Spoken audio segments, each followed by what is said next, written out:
Les gars, ça commence à devenir sérieux l'histoire là. Le Nigeria devrait déclarer forfait face à l'Algérie. Ce serait donc une victoire par forfait pour l'Algérie, ce qui la qualifierait en demi-finale de la CAN. Et pour toutes les personnes qui se demanderaient qu'est-ce qui se passe au Nigeria, c'est une histoire de primes pas payées. Les joueurs, c'est marqué là, les joueurs ne se rendront pas à Marrakech jeudi si le problème n'est pas réglé. Donc demain ou aujourd'hui, ça dépend quand vous regardez la vidéo. Et les gars, c'est chaud. Parce que pour faire un bon match, il n'y a pas que le match en lui-même, il y a aussi la préparation. Et là, comment ça s'annonce, les gars? Je sais pas, on va rester branchés, mais ça a l'air chaud, vraiment. En fait, c'est une dinguerie. On pourrait assister à une première mondiale. Pour moi, avant le terrain, la chose qui peut tuer le Nigeria, c'est le Nigeria eux-mêmes. Et comme d'habitude dans l'Afrique, malheureusement, c'est toujours le même problème. Donc les joueurs du Nigeria menacent de boycotter leur quart de finale face à l'Algérie.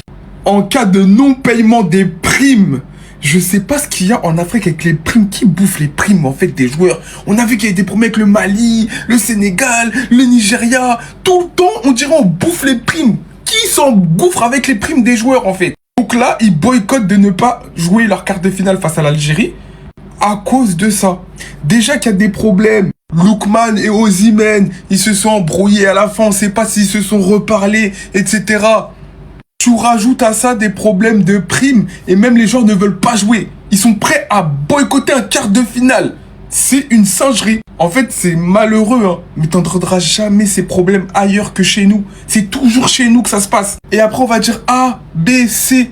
La fédération nigériane, faites à cause de Dieu, donnez les primes, qu'on puisse tranquillement continuer cette CAN. Ah, c'est quoi? Non, c'est quoi les gars, wesh? L'Algérie ne pourra pas affronter le Nigeria après ce qui s'est passé, c'était sûr. Alors qu'on était pleinement sur la polémique entre Amoura et le grand monsieur supporter congolais, ayant pris conscience de son erreur, ayant pris connaissance du symbole que représentait ce monsieur pour le Congo. Amoura s'est empressé de s'excuser. C'est ici qu'on pensait que tout allait rentrer dans l'ordre. Surtout quand on a vu le geste magnifique de l'Algérie, qui l'ont littéralement invité dans leur propre hôtel. Mais c'est au final loin d'être fini pour le monsieur, puisque celui-ci est actuellement victime d'escroquerie. Avec des gens qui essayent littéralement de le racketter, fort heureusement que la sélection algérienne s'est empressée de lui envoyer un véhicule VIP pour le récupérer. D'un problème à un autre, décidément dans cette fin de Coupe d'Afrique des Nations, puisqu'on vient d'apprendre via un journaliste bien renseigné sur le Nigeria, que les joueurs n'ont pas été payés contre la Tanzanie, la Tunisie, l'Ouganda et le Mozambique. Les joueurs sont désormais unanimes sur tout ça, que si le problème n'est pas réglé rapidement, ils ne s'entraîneront pas de une, ils ne se rendront pas donc pour la rencontre contre l'Algérie. Hormis le fait que c'est bien évidemment une dinguerie qu'une sélection comme le Nigeria ne paye actuellement pas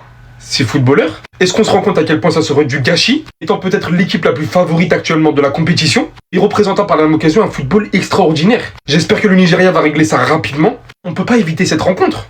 Et champion, pour ceux qui ne savent pas, l'équipe du Nigeria est en train de boycotter la CAN. Pour les quarts de finale qui vont venir là, ce samedi, normalement, le Nigeria est censé affronter l'Algérie.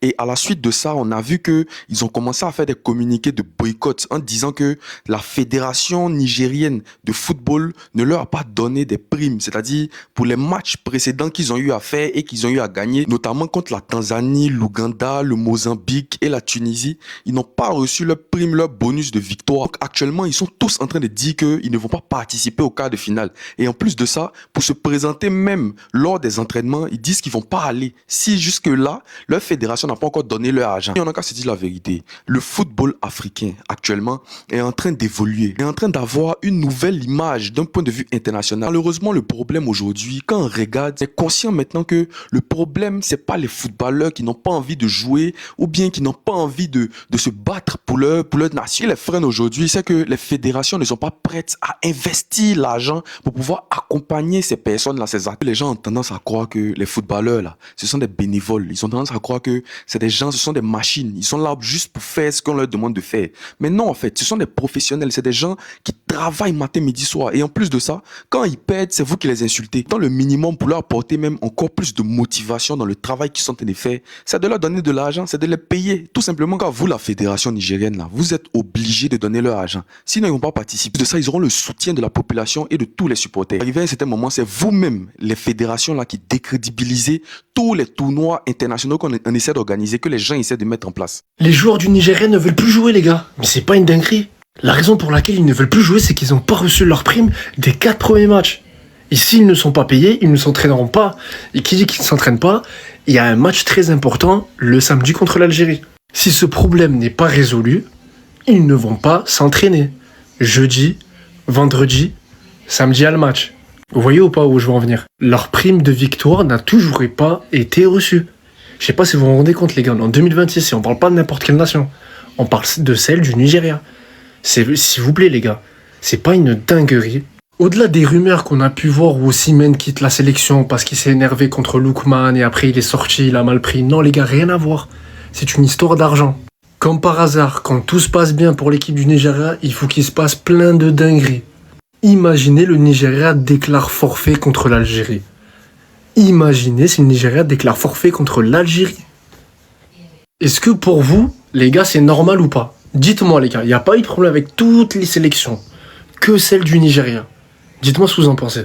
Les joueurs nigérians menacent de boycotter l'entraînement avant leur quart de finale contre l'Algérie, faute de paiement. Eh ben honnêtement, je suis totalement de leur côté, les gars. Et je vais même les soutenir en allant plus loin. Il faudrait même qu'ils renoncent à leur quart de finale pour la CAN. Il y en a, ils vont me dire oui, t'as peur pour Algérie-Nigeria, pas du tout.